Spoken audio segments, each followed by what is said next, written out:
Walid, it's Heather Nauert here. I want to ask you about NATO because that's something that Donald Trump has talked about somewhat. And he seemed to suggest that he wants NATO nations to pay more than they do right now. How exactly would he go about doing that? Well, first of all, this is a discussion, Heather, that I have heard in Brussels many times. You know, I have been advising many members of the European Parliament, and they, before Mr. Trump, have been talking about how to rebalance the participation among themselves. It's an open subject, but now that the U.S. president will come, break the taboo and say, we are going to be committed to NATO. He said he's going to hold those NATO summits. He's going to make sure that NATO now is looking south and southeast towards the jihadi threat.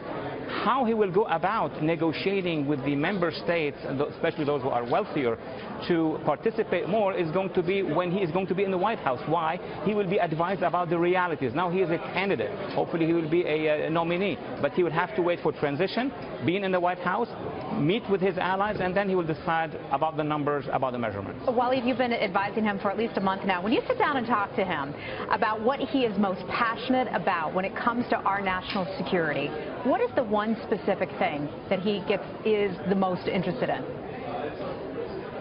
Well, you would feel that what he said today, the title is what it is, the American interest first. And when he said the American interest, it's not the American elite interest, in the interest of the American public.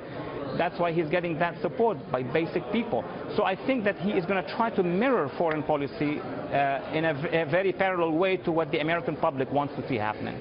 Tell me about the construction of this speech. I'm just curious. There are other foreign policy advisors to Donald Trump. Did all of you sit in a room and throw out ideas? How did he assemble this speech that he just put together?